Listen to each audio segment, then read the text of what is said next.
যত পরিমাণে ওনারা ঋণ নিবেন মনে করেছেন বিদেশ থেকে 9.5 বিলিয়ন ডলারের কথা, সেটা একটা বড় বিষয়। ব্যাংকের থেকে যদি ওনারাই এত ঋণ করে নেন তাহলে ব্যক্তি খাতে উদ্যোক্তারা কি কিভাবে পাবে? পাবে? অর্থের যে সংস্থানের কথা ওনারা বলছেন, প্রাক্কলন করছেন, ওনারা নিজেরাই হয়তো নিশ্চিত না যে এত অর্থ ওনারা পাবেন। ওনাদের যে সেবা দেওয়ার যে মান, সেই মানের একটা মূল্যায়নের ব্যবস্থা করতে হবে। বুনিয়াদটা দুর্বল, আপনি একাধিকবার এই শব্দটা ব্যবহার করেছেন, কিন্তু তার লক্ষ্যমাত্রা কিন্তু খানিকটা উচ্চাভিলাষী। আমরা প্রবৃদ্ধি, মূল্যস্ফীতি নিয়ন্ত্রণ, বাজেটের আকার সবকিছুর সাথে যদি তুলনা করি, এই দুর্বল বুনিয়াদে তিনি উচ্চাভিলাষী লক্ষ্যমাত্রা নিলেন, এটা কি তার ঠিক হয়েছে নেওয়াটা? এটা ওনার রাজনৈতিক বাস্তবতা।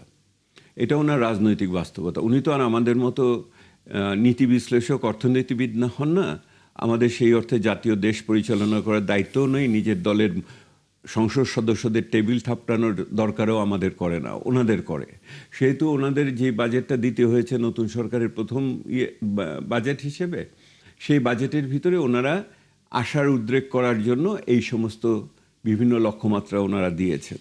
মূল্যস্ফীতি তার একটা বড় বিষয়, রাজস্ব আহরণ তার একটা বড় বিষয়, এই যে বরাদ্দ তার একটা বড় বিষয়।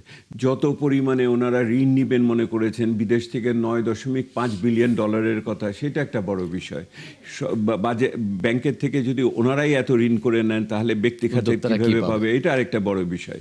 সেহেতু এগুলি হলো অর্থনৈতিক প্রয়োজনের নিরিখে ওনাদের রাজনৈতিক প্রত্যাশাকে, চাপকে ওনাকে প্রতিফলন করতে হয়েছে বলে আমি আশঙ্কা করি আর কি।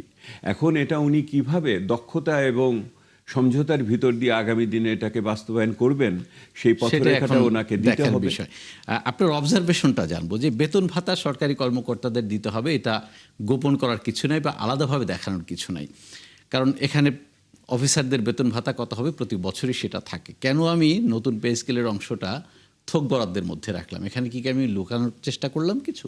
আমি মনে করি না হয়তো লুকানোর চেষ্টা করেছে। আমার কাছে মনে হয় যে ওনারা হয়তো এখনও রাজনৈতিক সিদ্ধান্ত নিয়ে উঠতে পারেননি যে ধাপে ধাপে ওনারা করবেন। ধাপে ধাপে করবেনই তো বলেছেন।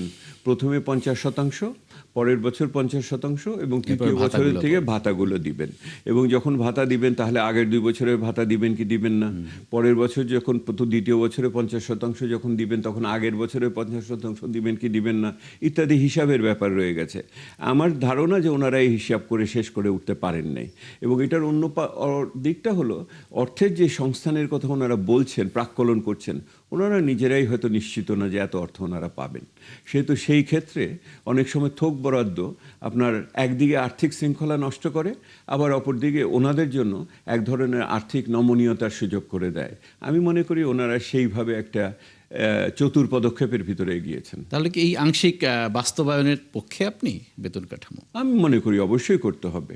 2015 সালের পর থেকে সরকারি কর্মকর্তা কর্মচারীদের বেতন বৃদ্ধি হয় নাই, বিভিন্ন ধরনের ভাতা টাতা হয়েছে ইত্যাদি।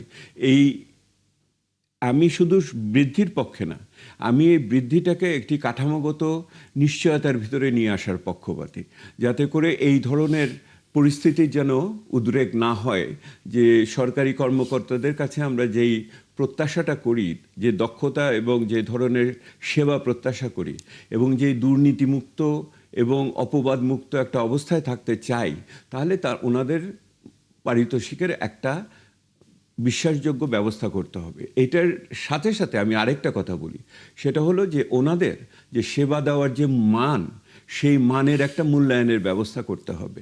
বিগত সরকার অ্যাপ্রাইজাল এর উপরে কন্ট্রাক্ট করতে চেয়েছিল, পরিসম্পাদনের উপর চুক্তি করতে চেয়েছিল। সেটা খুব সফল হয়েছে এটা বলতে পারবো না।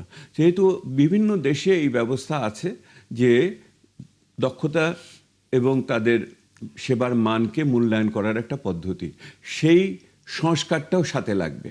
আমার দুঃখ হলো যে এই সংস্কারের সম্বন্ধে অর্থমন্ত্রী খুব বেশি কিছু বলেননি।